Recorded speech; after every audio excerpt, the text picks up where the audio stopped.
চিপাঝাৰ সমষ্টিত শাৰীৰিকভাৱে বিশেষ সক্ষম মুকবধিৰ আৰু দুখীয়া বিধৱা পৰিয়ালে চৰকাৰী আঁচনিৰ সোৱাদ বিজেপিৰ বিধায়ক ডক্টৰ পৰমানন্দ ৰাজবংশীয়ে প্ৰতিনিধিত্ব কৰা চিপাঝাৰ সমষ্টিত কি প্ৰধানমন্ত্ৰীৰ আৱাস গৃহ কি কিষাণ ধন কি মুখ্যমন্ত্ৰীৰ সপোনৰ অৰুণোদয় আঁচনি লাভৰ পৰা বঞ্চিত বহু অভাৱগ্ৰস্ত পৰিয়াল আনকি একেবাৰে জৰ্জীৰ্ণ গৃহত বসবাস কৰা আৰু কাম কৰি খাব নোৱাৰা শাৰীৰিকভাৱে বিশেষ সক্ষম পৰিয়ালো জনপ্ৰতিনিধিৰ হেমাহিতি এটি গৃহ আৰু অৰুণোদয় আঁচনি লাভৰ পৰা বঞ্চিত হোৱা তথ্য পোহৰলৈ আহিছে উদাহৰণ হিচাপে সমষ্টিটোৰ বুঢ়াগাঁও পঞ্চায়তৰ 2 নং চকৰমুখৰ মুকবধিৰ আবুল আলীৰ পৰিয়ালটি বঞ্চিত বিধায়ক পৰমা বাহিনীৰ গোপন কক্ষত প্ৰস্তুত কৰা তালিকাৰ পৰা আবুল আলী মাত্ৰ এটা উদাহৰণহে সমষ্টিটোত গাঁৱে গাঁৱে আছে এনে বঞ্চিত বহু পৰিয়াল তাৎপৰ্যপূৰ্ণ যে বিধায়কগৰাকীৰ পৰিৱৰ্তে চেঙেলীয়াজাৰ গাঁও পঞ্চায়তৰ কাউন্সিলৰ মুস্তাক হুছেইন দুৰ্ভগীয়া পৰিয়ালটিৰ কাষত থিয় দি এটি সহায়ৰ আশ্বাস দিয়ে নিউজ ডেস্ক এএন লাইভ বাইদেউ নমস্কাৰ জনাইছোঁ আপোনাক আপোনাৰ নামটো কওক নামটো কওক আপোনাৰ মিষ্টাৰৰ নাম মোহাম্মদ আবুল আলী গাঁও 2 নম্বৰ চকৰমুখ পঞ্চায়তখন কি পৰে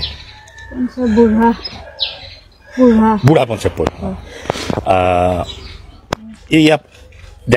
আমি প্ৰতিক্ষ কৰিলোঁ যে আপোনাৰ ঘৰটো ইমান জৰাজীৰ্ণ ওপৰত 3 ফুটা আজি বৰষুণ দিলে কি কেনেকৈ থাকে আৰু ভাতটো ৰান্ধিব নোৱাৰো বৰষুণ আহান্তা ৰান্ধি বাঢ়ি থৈ দিওঁ ঘৰ কিয় পোৱা নাই ঘৰটো তাৰমানে চৰকাৰে সেই দিয়া নাই সহায়টো দিছে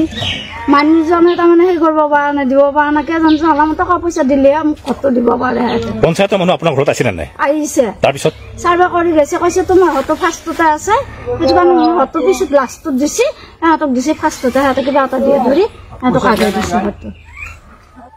আপুনি আজি ঘৰটো পোৱা নাই হয় ছাৰ নাই পোৱা পঞ্চায়তৰ মানুহ কেতিয়া আহিছে পঞ্চায়তৰ মানুহ ফাগুন চ'ত মাহে আহিছে হয় এতিয়া কৈছিল ঘৰটো হ'ব ফাৰ্ষ্ট হ'ব বুলি কৈছিল এতিয়া ঘৰটো আপোনাক হোৱা নাই নাই আৰু আপোনাতকৈ আগে পালাহে সিহঁতে যিবিলাক আগে পাইছে এতিয়া আপুনি কিবা ক'ব বিচাৰে ঘৰটো লাগে নালাগে কিবা ক'ব বিচাৰে নেকি চৰকাৰ বিধায়কৰ ওচৰত কিবা ক'ব বিচাৰে নেকি এটা আবেদন কৰিব বিচাৰে নেকি কিবা ঘৰটো হাতত কিবা আবেদন কৰিব বিচাৰে নেকি যে ঘৰটো সোনকালে দিব লাগে বা ছাৰ সোনকালতে দিবই লাগে এতিয়া মই যি পজিশ্যনত আছো বৰষুণ দিলে কেনেকৈ থাকে বৰষুণ দিলে তাৰমানে আৰু থাকো আৰু সেনেকৈ আৰু আপোনাৰ ল'ৰা ছোৱালী এটা কি তাই পঢ়ি আছে নহয় ছোৱালী হয় ছাৰ দ্বিতীয় পঢ়ি আছে পাইছে এতিয়া আপোনালোকে মাটি বাৰী কিমান আছে আপুনি কি কৰি খায় মই হাজিৰা কৰি খাওঁ আপোনাৰ যিহেতু স্বামী মুখবধিৰ বিকলাংগ মুখবধিৰ বিশেষভাৱে সক্ষম তেওঁ একো কৰিব নোৱাৰে আপুনি হাজিৰা ঠিকা কৰি খুৱাই থাকে আপোনাৰ ছোৱালীটো পঢ়ি আছে নহয় জানো এই পঢ়া খৰচ কেনেকৈ দিয়ে মই হাজিৰাটো কৰোঁ মুৰ্গী এটা বেচো বেছি সেনেকৈ দিওঁ মই সেনেকৈ চলাই আছো এতিয়া আপুনি চাউল কেইটা পায় আপুনি অৰুণোদয় পায় নে নাপায় অৰুণোদয় পোৱা নাই তেওঁ কিবা বিকলাংগ পেঞ্চন পায় নেকি এতিয়া আপোনাৰ অতিকৈ প্ৰয়োজন সমস্যাটো নিশ্চয় ঘৰটো নহয় জানো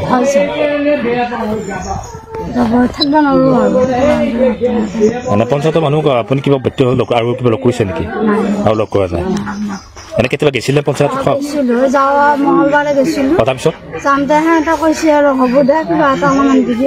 কিবা এটা কৰিব লাগিব কৈছে অলপমান খাব কালি সিহঁতে কৈ থৈছে এইটো মানুহ পাই পইচা লোৱা লবি মই চাহকাপ খাব কালি তোক দিম এনেকৈ কৈ থৈছো নামটো কওক আবুল আলী গাঁওখন 2 নম্বৰ চকৰমুখ বুলি কয় 2 নম্বৰ চকৰমুখ 2 নম্বৰ চকৰ 2 নম্বৰ গাঁওখন আচ্ছা 2 নম্বৰ চকৰমুখ ঘৰ পোৱা নাই ঘৰ পোৱা নাই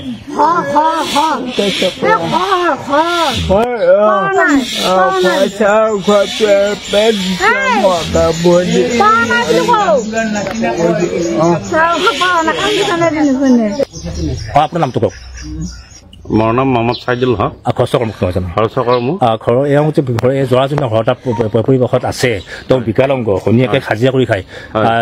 ঘৰ পোৱা বা কিয় পোৱা নাই কিয় পাব লাগে নালাগে ক'ব নেকি ঘৰটো পাব লাগে কাৰণ এওঁ আজি বিকলাংগ এওঁ ইমান দিনে তেনেকৈ চলিয়ে আছে আমি গাঁৱৰ মানুহখিনি এওঁৰ কেতিয়াবা চোৱা চিতা ব্যৱস্থা লওঁ বা কেতিয়াবা ইদে বকিদে তেওঁ কেতিয়াবা খাবও নাপায় সেনেকুৱা পৰিৱেশত পৰিয়ালটো চলি তেওঁ বিকলাংগ নহয় জানো বিকলাংগ মানুহ তেওঁ মিছেছে হাজিৰা কৰি খাওঁতো হাজিৰা কৰি খায় আমাৰ তাতে কাম কৰে আমাৰ তাতে হাজিৰা কৰে ওচৰ চুবুৰীয়া আমাৰ তাত হাজিৰা কৰি খাই আছে আজিলৈ চৰকাৰে এইবিলাক মানুহ দেখাই নাই চকু দি পঞ্চায়তত যাই গ'লে কিবা কিবি একমাহ কৰি পেলাই পঠাই দিয়ে আজিলৈকে হৰাতে পোৱা নাই তেওঁ আমাৰ হিচাপত তেওঁ ফাৰ্ষ্ট ষ্টেপত হৰ পাব লগা আছিল কিন্তু আজিলৈকে একো চৰকাৰী সুবিধা পোৱাই নাই এইবিলাক চৰকাৰৰ মানুহ বা বৰমূৰীয়া দেখাই নাপায় চকু দি এইবিলাক মানুহ গ'লে পইচা সদায় কিবা কৰিব যিকোনো খবৰ আৰু বিজ্ঞাপনৰ বাবে যোগাযোগ কৰক 7896121996 লগতে 7002537271 আৰু 9854011916